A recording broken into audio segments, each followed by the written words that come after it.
kita. Marilah kita sama-sama doakan semoga beliau selalu diberikan kesehatan, keberkahan umurnya, keberkahan ilmunya. Amin ya Allah ya rabbal alamin.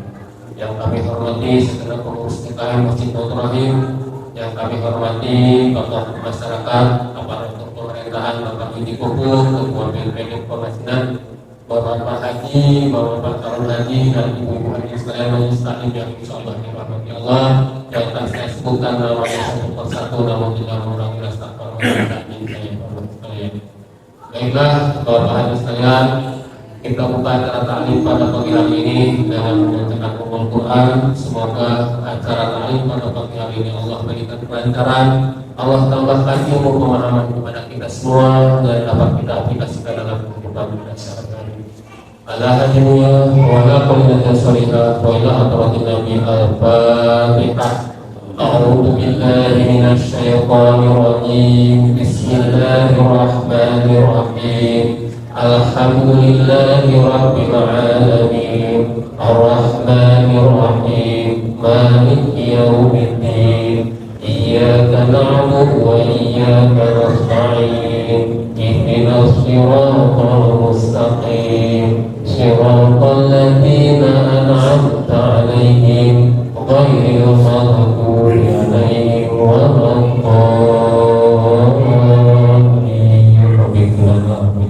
Baik, meningkatkan cara tua yaitu tausiah atau materi yang akan disampaikan oleh guru kita, dan insyaallah tema pada hari ini yaitu nilai kebaikan menurut Imam Ali bin Abi Thalib radhiyallahu anhu. Dilanjutkan dengan diskusi apabila ada yang ingin ditanyakan dan ditutup dengan doa. Baik, kepada Bapak Ustaz Danang Kerajaan maupun dan teman-teman, persilakan dengan segala hormat. Assalamualaikum warahmatullahi wabarakatuh. Waalaikumsalam warahmatullahi wabarakatuh. Alhamdulillah, wassalatu wassalamu ala Rasulillah wa ala alihi wa sahbihi wa mawala. Jemaah Masjid Baitur Rahim, jemaah salat subuh yang dimuliakan Allah Subhanahu wa taala. Rasa syukur atas nikmat sehat, nikmat sempat, nikmat kemauan kita menjalankan ibadah kepada Allah Subhanahu wa taala. Semoga Allah karuniakan kepada kita untuk selalu istiqomah dalam menjalankan ibadah dan ketaatan kepada Allah Subhanahu wa taala, dan semoga kita semua yang hadir berikan ilmu nafi', ilmu yang bermanfaat, dan semakin hidup kita dan keluarga kita selalu diberkahi oleh Allah, disehatkan lahir batinnya, dimudahkan segala urusannya, dan dilapangkan rezekinya. Salawat teriring salam semoga terlimpah tercurah kepada Rasulullah SAW. Semoga kita termasuk umat yang bisa istiqomah menghidupkan sunnah-sunnahnya. Kemudian kita termasuk umat yang mencintai Rasulullah SAW, pun juga Rasulullah mencintai kita. Amin ya rabbal alamin. Jemaah yang dimuliakan Allah, pagi hari ini kita akan membahas satu tema nilai kebaikan menurut Sayyidina Ali bin Abi Thalib. Sayyidina Ali itu didoakan oleh Nabi radhiyallahu anhu, semoga Allah meridhoinya, wa karrama wajhahu, dan Allah muliakan wajahnya. Kenapa? Karena Sayyidina Ali adalah seorang sahabat yang tidak pernah menyembah berhala. Karena masuk Islam sebelum usia balik, masih kecil sudah masuk Islam. Jadi orang yang masuk Islam pertama dari kalangan anak-anak yaitu Ali bin Abi Thalib. Jadi makanya beda ketika disebut Abu Bakar radhiyallahu anhu saja, Umar radhiyallahu anhu saja, ya Utsman pun juga radhiyallahu anhu. Tapi kalau Ali bin Abi Thalib, ya Ali bin Abi Thalib ada tambahan radhiyallahu anhu wa karrama wajhahu. Itu alasannya. Kemudian Ali bin Abi Thalib ini termasuk sahabat yang cerdas, dikatakan oleh Nabi sebagai babul ilm. Kata Nabi, anak Madinatul ilm wa alim babuha. Aku ini gudangnya ilmu dan Ali pintunya. Aku ini kotaknya ilmu dan Ali gerbang dari kota itu. Jemaah yang dimuliakan Allah, tentu ini karena Ali itu sangat cerdas, sangat berilmu. Oleh karena itu, pada pagi hari ini kita akan membahas satu nasihat dari Ali bin Abi Thalib terkait tentang nilai kebaikan. Yang pertama, la khaira fi sholati. Sholat itu kan baik ya. Orang itu kalau udah mau sholat berarti baik gitu, bagus. Karena sholat itu adalah kewajiban. Tapi kata Ali, kata Sayyidina Ali, la khaira, tidak bernilai satu kebaikan sholat itu. Ya, la khaira fi sholatin, tidak akan menjadi nilai baik sholat la khusyu'an fiha, kalau tidak khusyuk. Nah ini tentu sholat yang ideal, Pak. Sebenarnya kalau orang sudah mau sholat itu udah bagus. Jangan kita jelek-jelekin, wah sholat juga gak khusyuk kalau sholatnya. Percuma sholat kalau gak khusyuk, bukan itu maksudnya. Maksudnya Ali bin Abi Thalib, sholat yang nilai kebaikannya bagus, sempurna, adalah sholat yang diikuti dengan khusyuk. Nah di dalam syarahnya saya baca syaratnya, fal khusyu'u fi juz'in minas sholat. Khusyuk itu bagian dari sholat. Itu wajib. Jadi ini sebenarnya kalau sholat itu kita wajib khusyuk, Pak. Sebaiknya begitu. Apa itu khusyuk? Ya sholat kita fokus, kita lagi menyembah Allah. Fokus kalau kita lagi ibadah, itu sholat. Atau itu khusyuk dalam pengertian fikih. Tapi kalau khusyuk, kalau kita merujuk dalam Al-Quran, ya, illa 'alal khashi'in alladzina yadhunnuna annahum mulaqu rabbihim wa annahum ilaihi raji'un. Orang yang sholat kemudian yakin sholatnya itu bakal dipertanggungjawabkan di hadapan Allah, atau orang sholat karena yakin adanya hari pembalasan, atau kita sholat yakin adanya akhirat setelah hidup dunia, setelah kita nanti mati ada kehidupan lagi. Itu termasuk orang yang dibilang khusyuk. Ya, jadi khusyuk itu ada dua perspektif. Khusyuk dalam pengertian fikih, kita sholat, fokus sholat, menyadari kita dilihat oleh Allah dan sholatnya itu lillahi ta'ala. Itu khusyuk dalam pengertian fikih. Tapi kalau dalam khusyuk dalam makna luas, khusyuk itu adalah ketika kita melakukan sholat dan yakin sholat kita ini akan dibalas dengan kebaikan, bahwa sholat kita ini akan dipertanggungjawabkan di hadapan Allah Subhanahu wa Ta'ala. Nah di sini dalam syaratnya, fal khusyu'un fi juz'in minas shalah wajibun laisa bisyur, kama qalahu Syekhuna Ahmad An-Nahrawi. Allah ila ba'dil anbiya'i. Allah itu, kata Syekh An-Nahrawi, pernah mewahyukan kepada sebagian nabinya, abdi. Nah ini berarti kan Allah bilangnya ke siapa? Kepada para nabi, sebagian para nabi. Nah nabi itu ya idealnya sholat khusyuk kan gitu. Nabi itu manusia yang dipilih oleh Allah Subhanahu wa Ta'ala. Maka Allah panggil nabinya, abdi, hai hambaku, habli, berikanlah kepadaku min ainika, dari matamu, ad-du'a. Jadi Nabi itu kalau misalnya sedang bermunajat, itu yang bagusnya itu sambil meneteskan air mata.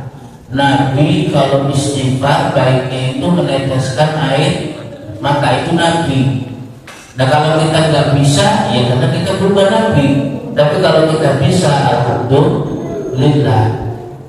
Nah kita contohkan misalnya Nabi Adam alaihissalam pernah taubat.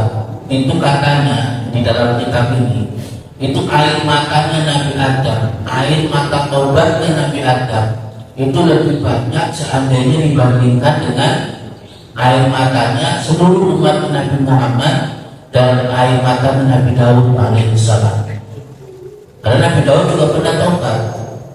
Jadi Nabi Adam itu air matanya, dan saya yakin ini ibarat sebenarnya, bukan air matanya banyakkan mana terus ditimbang, bukan.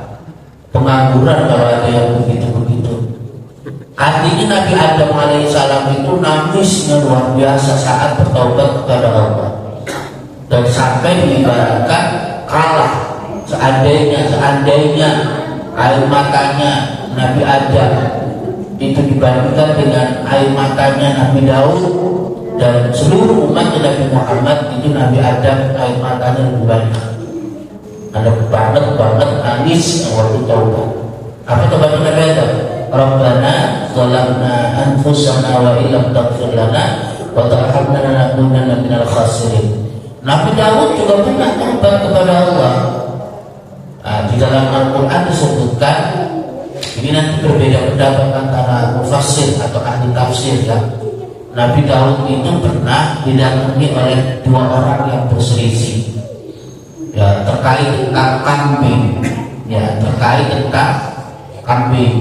Kata yang satunya, Nabi Daud putuskan kepada kami, masa dia sudah punya kambing 99, saya punya kambing 1, masa dia malah minta kambing saya yang 1? Kata Nabi Daud apa? Itu orang yang punya kambing 99 masih rebut orang yang kambingnya cuma 1, itu dolim gitu. Nah itu menurut ahli tafsir, oleh ulama ahli tafsir, itu Nabi Daud tobat gara-gara itu. Karena apa? Sangat cepat memutuskan, sangat cepat ngomongin dolim terhadap orang yang kambingnya 99 gara-gara. Bisa jadi itu yang 1 memang juga bukan punya haknya yang 1 itu, bukan. Ada yang pendapatnya seperti itu. Ada juga yang pendapatnya begini, itu orang itu bukan manusia, yang datang kepada Nabi Daud itu bukan manusia, tapi malah malaikat yang menyerupai manusia. Itu lagi ingetin Nabi Daud, karena Nabi Daud itu istrinya 99, tapi pengen juga menikahi istrinya salah satu panglimanya. Iya, padahal panglima itu belum jelas masih hidup atau sudah gugur dalam medan peperangan. Akhirnya Nabi Daud menyesal, Nabi Daud taubat kepada Allah, dan konon air matanya Nabi Daud itu lebih banyak dibandingkan dengan air matanya seluruh umat Nabi Muhammad. Tapi air matanya Nabi Daud digabungkan dengan air matanya umat Nabi Muhammad, itu masih kalah dengan air matanya Nabi Adam alaihissalam. Ya itu ibarat Pak Arjuna, Nabi Adam itu begitu taubatnya sudah diterima oleh Allah, itu masih belum move on. Kalau kita kan taubatnya belum, diampuni juga belum jelas, diampuni apa enggak, langsung move on, gak merasa salah. Ini Nabi Adam enggak, taubat nangis, taubatnya lama, begitu diterima gak langsung move on. Nabi Adam masih merasa bersalah terus sama Allah. Itu Nabi Adam itu kan sebenarnya manusia pilihan. Kenapa? Nabi Adam dijadikan manusia pertama, dan itu bagian dari cikal bakal seluruh umat manusia, dari 1 menjadi 2. Jadi Nabi Adam itu kan diambil dalam rusuknya dari Siti Hawa. Nabi Adam dan Siti Hawa beranak pinak sampai kita. Di kita ini alhamdulillah Pak, masih keturunan Nabi. Iya, masih keturunan Nabi Adam alaihissalam. Kan sekarang lagi ribut tuh soal nasab. Kita juga nggak kalah, kita juga punya nasab, kita juga punya nasab. Kita nasabnya nyambung dengan nasabnya Nabiullah Adam alaihi salam. Ya. Oke. Rabbi habli, ya Rabb, abdi habli min ainika dumu' wa min qalbika al-khusyu'.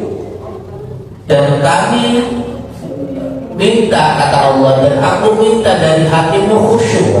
Khusyuk artinya ini, kalau kita sholat maka belajarlah khusyuk sholatnya. Jadi khusyuk itu bukan syarat catat. Khusyuk itu bagian dari wajib. Kita sholat itu wajib khusyuk. Maksudnya apa? Usahanya kalau kita sholat jangan kemana-mana pikirannya.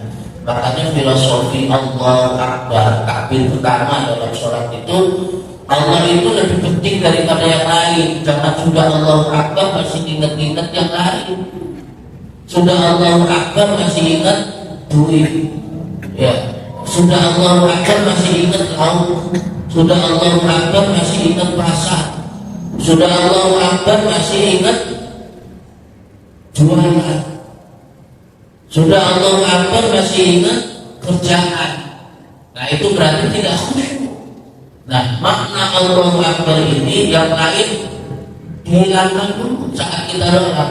Kita fokus, kita sedang menyembah Allah Subhanahu wa Ta'ala. Oke, jadi menurut Ali yang pertama, kebaikan dalam sholat itu terletak pada khusyuk. Jadi maka pesannya adalah belajarlah untuk sholat khusyuk. Nah tapi begini Pak, bukan berarti kalau kita sholat terus nggak khusyuk terus.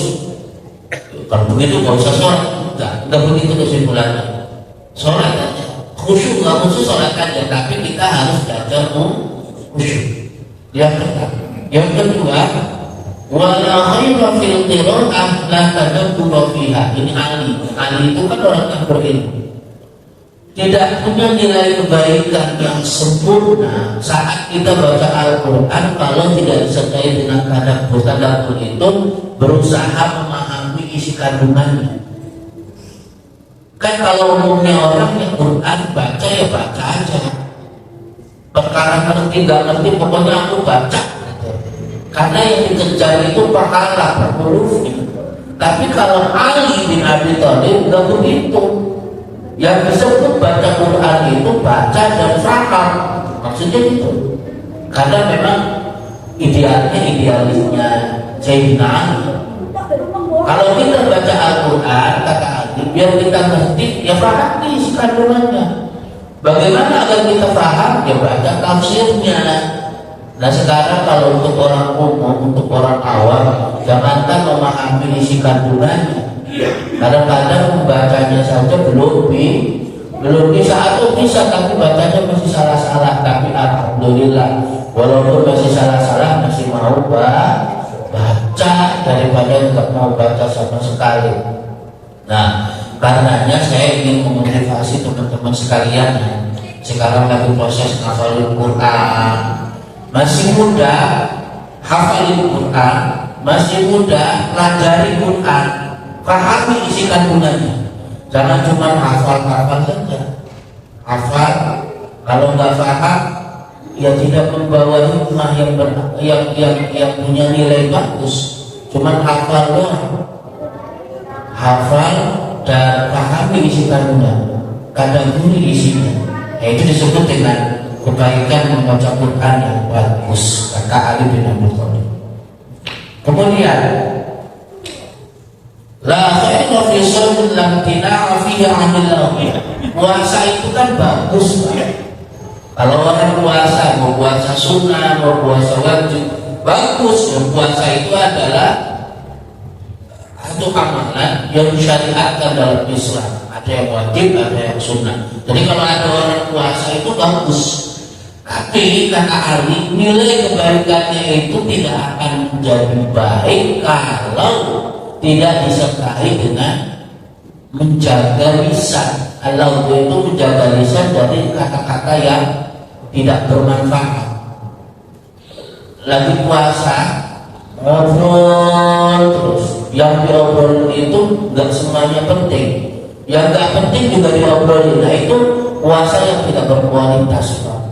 Maka orang yang berpuasa itu bukan sekedar tidak makan dan tidak minum, tapi tidak ngomong sesuatu yang tidak penting. Maka kalau puasa itu, kalau misalnya kita lagi duduk bareng sama orang, kalau nggak perlu ada yang diobrolin, nggak usah ngobrol.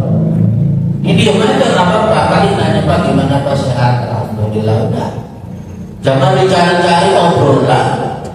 Akhirnya ngobrolin sesuatu yang tidak penting. Daripada ngobrol yang tidak penting, lebih baik zikir. Kalau kita bawa Quran, lebih baik baca Al-Quran. Gitu. Ya, jadi puasa itu akan memiliki nilai yang bagus kalau disertai dengan menghindari sesuatu yang tidak bermanfaat, terutama ucapan. Tapi sebenarnya kalau kita baca di tempat Batin Nawawi misalnya, yang harus kita hindari ya, yang harus kita hindari bukan saja ucapan yang tidak bermanfaat, tapi perbuatan yang tidak bermanfaat kita hindari. Dan itu kualitas baiknya Islam seseorang. Ya, kita bisa mengukur ini orang agamanya bagus apa enggak, Islamnya berkualitas apa enggak, bisa dilihat. Bisa enggak dia meninggalkan perbuatan perkataan yang tidak bermanfaat. Mala yakni. Jadi kualitas Islam seseorang itu bisa dilihat dari kemampuannya mencegah dari perbuatan dan ucapan yang tidak bermanfaat. Jadi kalau nggak penting dia nggak dilakukan. Kalau nggak penting ya nggak ngomong ya sesuatu yang memang perlu diomongin. Kalau nggak perlu diomongin nggak perlu diomongin. Ya misalnya ngomongin soal apa ya?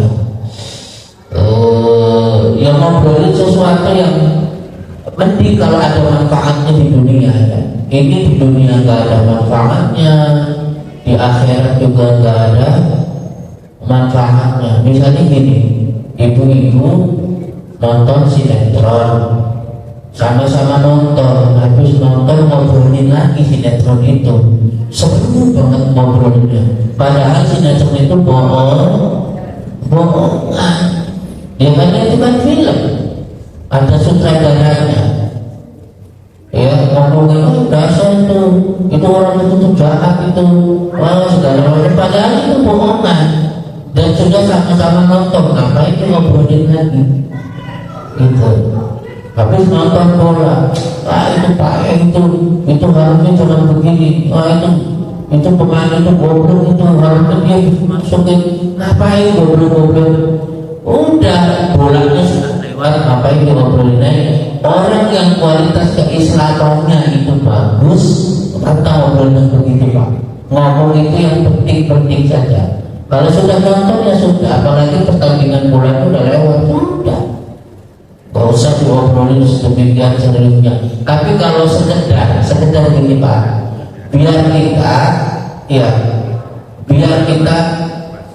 kita ketemu dengan tetangga, ketemu dengan apa tuh, buat bahan obrolan, sekedar saling bertukar pikiran, biar masa iya ketemu nggak ngobrol apa-apa kan gitu ya, nggak apa-apa, sekedar begitu, tapi jangan berlebihan. Oke. Jadi kalau lagi puasa jangan sampai kita mengucapkan ucapan yang kurang bermanfaat. Yang kurang bermanfaat saja jangan, apalagi yang mengandung dosa. Lagi puasa kalau ngomongin orang itu puasanya kualitasnya tidak ada. Cuma kelihatannya aja puasa, nggak makan, nggak minum, tapi sebenarnya dia tidak akan mendapatkan apa-apa dari puasanya. Makanya di dalam doa kami wa'anil lagwi wa'aliti, biasanya kalau yang baca doa kami hafalin Allahumma ja'alna bil imani kamilin walil faraqiti mu'addin walil zakati fa'ilin walil ma'indaka qulibin. Terus ada kalimat wa'anil lagwi wa'aliti, ya Allah kami sedang puasa, maka berikan kemampuan kepada kami bisa menjauhi ucapan yang tidak tidak bermanfaat, itu maknanya. Kata Ali, nggak ada kebaikan orang yang puasa tapi segala macam diomongin, yang tidak perlu diomongin, ngomongnya ngedabus, ngomongnya bohong, ngomongin kejelekan orang lain. Itu puasa yang nggak ada kebaikannya begitu. Tapi bukan berarti mau puasa, tapi yang begitunya dijauhi. Omongan yang tidak penting jangan dilakukan. Oke. Terus, la khaira fi 'ilmin wa la wara'ah. Tidak ada kebaikan dari ilmu. Ilmu itu kan baik sebenarnya. Kalau kita menjadi orang yang berilmu itu bagus, karena ilmu itu adalah nur dan mencari ilmu itu adalah wajib. Tapi seandainya kita banyak ilmunya, seandainya kita berilmu, tapi tidak disertai dengan sifat wara, itu tidak ada kebaikan dari ilmu itu. Apa sifat wara itu? Al-syubhat wal mahrum. Wara itu artinya kehati-hatian sampai menjauhi perkara yang syubhat, apalagi perkara yang haram. Ada makanan itu punya siapa? Kalau orang waro ya gak berani makan, Pak, karena gak jelas itu punyanya siapa gitu. Kalau orang yang gak hati-hati, makanan ya pikirannya apa? Kalau saya gak makan nanti mubatin kata siapa? Bukan punyanya kita masak makan aja. Nanti begitu kita makan yang punyanya datang nyari-nyari.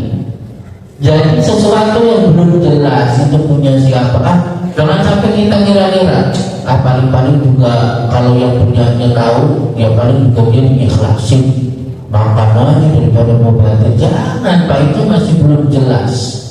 Dan itu terbukti, Pak. Saya pernah ngalamin, melihat kejadiannya. Ada seorang ustaz habis ikut musyawarah atau dapat panggilan kori gitu dari satu acara. Ustaz itu sudah makan di tempat prasmanan, pulangnya dibawain nasi kotak. Nah dia pulang, nasi kotaknya ditaruh di atas meja. Waktu itu di masjid Buin dan di atas meja. Terus ustaznya itu ya pergi duduk mungkin mau sholat, datanglah seorang marbot. Wah, itu nasi kotaknya siapa? Gak ada orang, berarti gak ada yang punya. Dia pikirannya begitu, makan, Pak, sampai habis begitu. Nah ustaznya yang habis sholat nyari-nyari mana nasi kotak saya, kesel kan. Waduh, akhirnya apa? Tempat di mana ditaruh nasi kotaknya lo hilangkan, diganti tulisan siapa yang memakan nasi kotak itu secara dolim, maka dia dosanya besar. Saya mentertawakan dua-duanya, Pak. Saya mentertawakan dua-duanya. Ini ustaz perkara nasi kotak aja sampai nulis. Mestinya kalau sudah hilang ya sudah. Bahwa perkara nasi kotak, nasi marbotnya lagi belum tentu siapa yang punya, bukan punya dia, asal makan aja. Iya. Kalau mestinya ustaznya gini, paling hilang juga dimakan marbot. Ya nggak apa-apa, yang penting dimakan. Kalau hatinya luas kan begitu, Pak. Itu kan kadang-kadang ustaznya juga emosi. Usahanya pengen makan lagi, tiba-tiba hilang. Orang yang hati-hati, waro itu menjauhi perkara yang syubhat, apalagi yang haram, jelas-jelas haram. Orang yang hati-hati itu gini, Pak, kalau makan makanan yang kemasan ada label halalnya, enggak, itu bukti waro, Pak. Wah, nggak ada label halalnya ini, takutnya mengandung minyak babi dan sebagainya, dia nggak berani makan begitu, Pak. Tapi kalau nasi utuh, bakwan goreng, nggak usah dilihat label halalnya, nggak bakalan ada. Dan kita udah jelas tahu nasi utuh sama bakwan goreng itu pasti halal, nggak usah dilihat label halalnya. Mau dilihat label halal di mana? Ya, tapi itu bentuk kehati-hatian, Pak. Ya, itu nasi kotak juga bisa halal, walaupun nasi kotak itu jelas-jelas halal kan, isinya nasi padang kok. Ya tapi bisa menjadi haram kalau bukan milik kita, asal makan saja. Dan itu sebenarnya contoh saja Pak, contoh saja. Orang kalau warung Pak, sendalnya hilang, nggak cari-cari sendal yang lain. Wah, ini sendal saya kok nggak ada. Loh, ini ada sendal yang mirip. Jangan asal bawa Pak. Iya, mau mirip mau. Ini mirip, mobil yang bagus. Padahal lupa waktu masuk lewatnya sono, ngambilnya sendal yang sebelah sono. Akhirnya apa? Kita yang bawa sendal orang. Kalau sendal kita nggak ada, ya nggak usah bawa sendal orang Pak. Ya, takutnya nanti orang yang punyanya nyari-nyari. Kalau nggak ada, hilang ya beli lagi. Makanya kalau ke masjid, sendalnya jangan yang mahal-mahal Pak. Kalau hilang kesel. Nah sekarang ini ada sendal karet kan, yang sendal itu yang cetakan itu yang harganya paling 30.000 itu aja Pak. Masalahnya kalau sendalnya sendal jepit swallow itu dikira sendal umum Pak, orang pakai semua. Kalau itu sendal wakaf ini ke bawah aja gitu. Malah cepet hilang kalau yang begitu. Sampai gini kadang ada sendal swallow tulisannya masjid gitu. Masjidnya diinjek-injek. Ya maksudnya sendal punya masjid. Itu tetap aja kalau orang mau pakai aja. Ya jangan. Itu kalau dalam bahasa agama gosok. Gosok itu apa? Pakai punya orang lain tanpa izin. Itu biasanya kebiasaan santri di pesantren. Sendal temennya pakai aja. Nanti temennya mau berangkat ngaji, nyendalnya di sendal. Ya sendalnya ternyata dipakai oleh temennya. Gosok itu dosa. Ya. Oke. Terus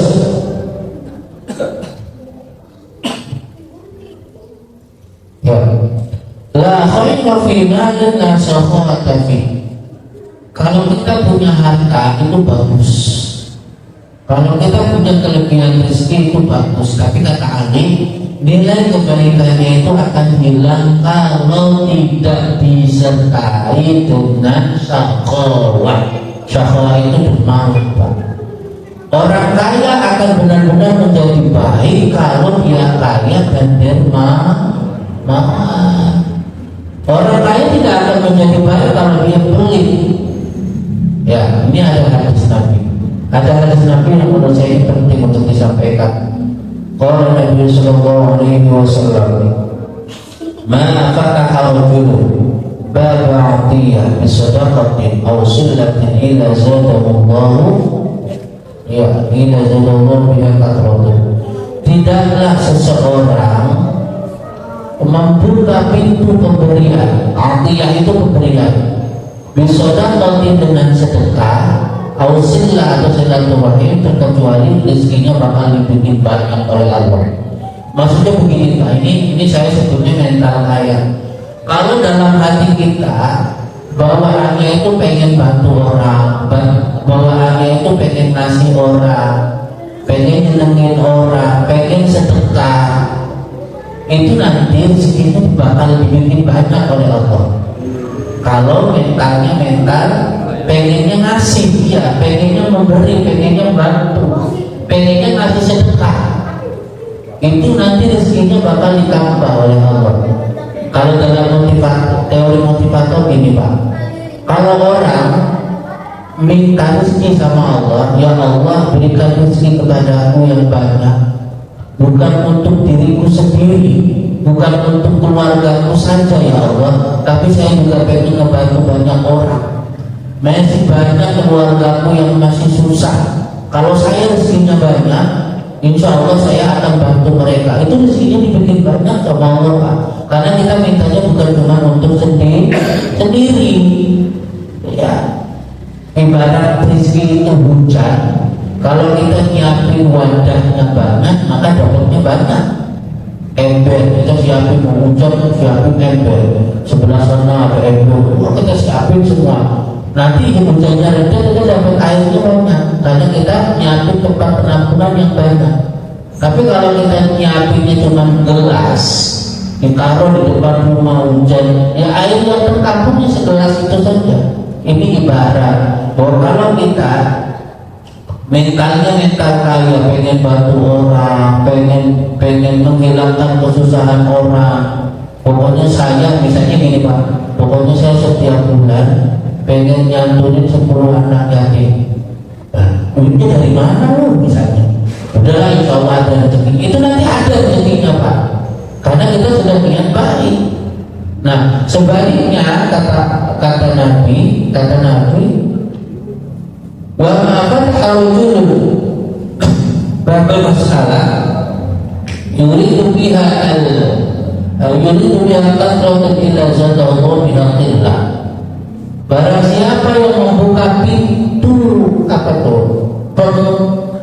permintaan, bukan pemberian. Jadi mentalnya itu mental miskin, pengennya dikasih sedekah, pengennya dibantu orang. Wah, saya harus dapat BLT nih, atau saya harus dapat ini nih, bantuan dari pemerintah nih. Kalau kita pikirannya begitu, kita ya rezekinya ya serba. Karena apa? Ngarep-ngarep dikasih, ngarep-ngarep diberi, ngarep-ngarep dibantu. Dikira kalau ngarepin pemberian orang lain itu hartanya bisa menjadi banyak. Enggak. Makanya gini, mohon maaf ya, ada orang yang dia mengeksploitasi kesusahan hidupnya Pak, untuk minta kita bantuan kepada teman-temannya, orang yang dikenal. Misalnya begini, anaknya kurang sehat, sakit. Nah, anaknya pas lagi sakit foto anak yang lagi sakit itu di-share ke teman-temannya yang sama-sama yang kenal dan tahu nomor HP-nya. Kayak anakmu sakit, tolong dibantu, banyak yang bantu. Itu anak yang sakit itu fotonya tuh padahal anaknya sekarang udah sehat Pak. Itu mental miskin, yakin rezekinya terus begitu. Karena dia mengeksploitasi kemiskinannya, mengharap belas kasih orang, dan itu jadi profesi. Akhirnya dia malas kerja. Ngapain gua kerja, ngapain gua dagang, tinggal posting anak saya yang lagi sakit aja, yang bantu banget.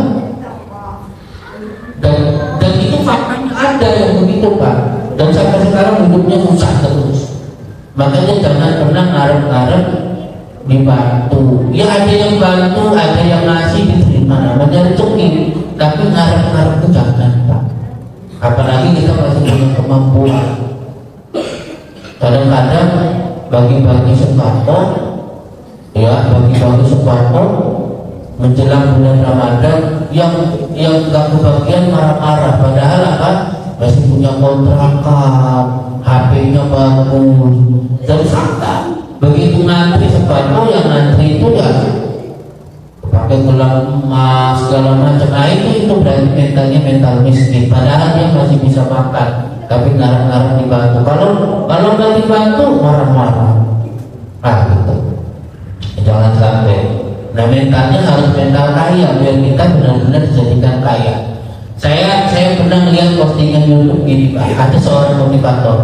Kalau you pengen kaya, kalau kamu pengen kaya rezekinya banyak, sekali-kali traktir orang kaya makan, kamu yang bayar.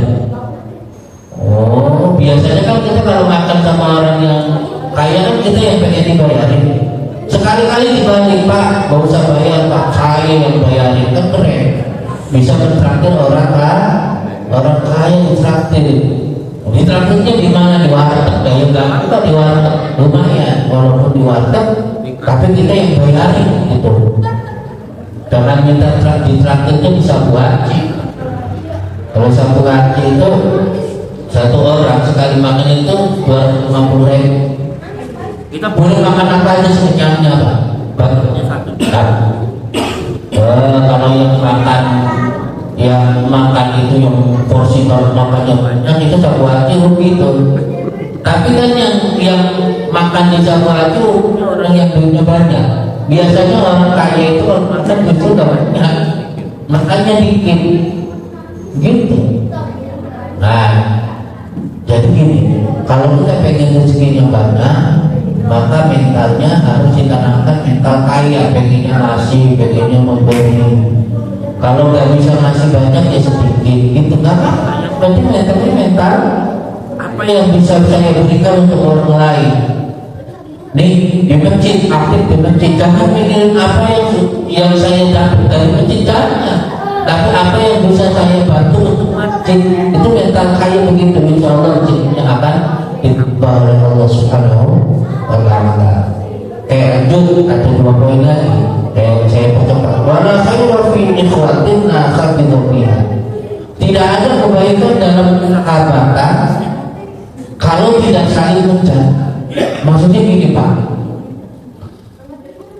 kita bersahabat, kita berteman, kita bertetangga, itu akan menjadi nilai kebaikan kalau kita saling mengingatkan satu sama lain. Kalau kita punya teman akrab, punya sahabat, itu akan menjadi nilai kebaikan kalau misalnya satu sama lain saling mengingatkan dalam kebaikan. Misalnya gini, ada sahabatnya lagi malas ibadah, diingetin, ya. Ada sahabatnya nggak sholat, diingetin biar dia sholat. Itu namanya persahabatan yang saling menjaga. Jangan akrabnya minta ampun, tapi begitu salah satunya nggak sholat, biarin aja itu urusan dia. Ya kita mau berteman, tapi urusan ibadah masing-masing enggak begitu Pak. Persahabatan yang akan kau kebaikan adalah persahabatan yang saling mengingatkan, saling menjaga. Kita kan gak rela kalau sampai dia neraka. Masa dia nggak sholat kita biarin? Ya jangan. Harusnya ingatin. Iya, rujuk ila Allah, kembali kepada Allah. Jangan sampai ninggalin sholat, jangan sampai maksiat, jangan sampai lupa. Itu persahabatan yang membawa kebaikan. Yang akhir. La khairu fi du'atin la ikhlasu. Tidak ada kebaikan dalam suatu doa yang tidak ikhlas. Karena saya baca dalam syarahnya itu, maksudnya doa yang tidak ikhlas itu gini, doa tapi yakin doanya dijawab. Tapi saya punya pandangan lain selain itu ya, bukan itu, bukan. Saya punya pandangan lain. Tadi kan pertama, doa yang ikhlas itu doa yang kita yakin doa kita bakal dijawab, itu doa yang ikhlas. Kata Syekh Nawawi. Artinya begini, bagusnya dari saat kita berdoa ya yakin doa kita bakal dijawab. Insya Allah kalau kita yakin doa kita dijawab, ya doa kita bakal dijawab. Kayak doa, tapi kayaknya gak bakalan diturutin. Itu udah belum apa-apa, udah gak yakin doa kita dijawab oleh Allah. Misalnya ini, keluarga kita sakit, kita pengen keluarga kita sembuh dari sakit. Saat kita berdoa, yakin doa kita itu bakal dijawab oleh Allah, bakal sembuh. Bakal disembuhkan oleh Allah karena kita berdoa kepada Allah. Kita harus yakin begitu. Nah, pandangan yang kedua, ini pikiran saya nih Pak. Doa yang ikhlas itu doa yang ketika apapun jawabannya kita harus terima. Itu makanya kenapa kalau kita berdoa diakhiri dengan Rabbana atina fid dunya hasanah wa fil akhirati hasanah wa qina adzabannar. Saya punya keyakinan itu maksudnya itu adalah ya Allah saya sudah minta ini, ya Allah saya sudah minta itu, ini itu kita udah minta kan doa terus ditutup dengan Rabbana atina fid dunya hasanah. Ya Allah bagaimanapun juga Kau yang Maha tahu mana yang baik, maka berikanlah kebaikan dunia untuk kami dan berikanlah kebaikan akhirat untuk kami. Maksudnya ya ujung-ujungnya ya Allah kami serahkan kebaikan kepada Engkau yang Maha tahu. Apa yang kita minta yang menurut kita baik kan belum tentu baik menurut Allah Subhanahu wa Ta'ala. Baik, itu yang bisa disampaikan. Silakan kalau memang ada yang mau bertanya. Baik, Bapak Ibu sekalian, mungkin sebelum itu ada yang ingin ditanyakan. Bapak, Ibu, silakan Ibu, gimana Ibu? Pak Amir. Oh itu dulu, nanggung Ibu di belakang dulu tadi. Oh ibu boleh. Bawa Ibu. Waalaikumsalam warahmatullahi wabarakatuh.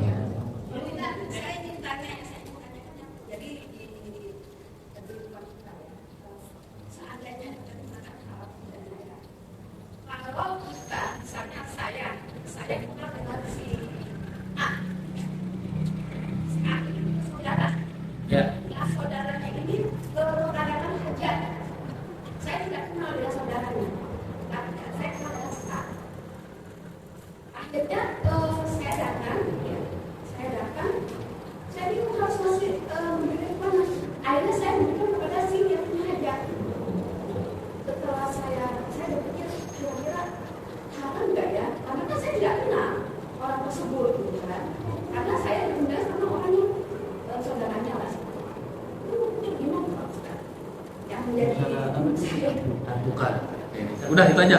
Jadi Ya, terima kasih. mungkin jadi gini, saya kenalnya mau Pak Ustaz. Iya. Pak Ustaz punya saudara hajatan.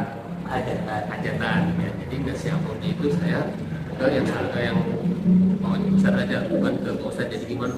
Iya, siapapun itu. Saya Iya, oke. Sebenarnya ini soal kondangan. Jadi kalau orang mau hajatan, sebenarnya ini hati-hati. Jangan mengundang yang tidak benar. Gitu. Kalau mengundang yang tidak benar, satu yang diundang itu juga bingung ini siapa. Gitu. Oh, dia kenal sama saudaraku. Ya, kamu punya teman siapa aja? Kalau yang kita hajatan, jangan undang orang yang tidak kita kenal. Undang yang kita kenal gitu. Biar yang diundangnya itu oh iya saya kenal gitu. Tapi kalau misalnya mengundang yang gak kenal diundang semua, itu tuh orang kaya kurban di sana. benar nggak benar? Bukan aja oh kita tidak kenal nama dia waktu. Nah kalau undang yang tidak kenal itu nanti kesannya negatif Pak. Memang lagi ngarepin amplop. Iya karena orang gak kenal mau diundang gitu. Nah terus bagaimana? Oh kenalnya sama saudaranya.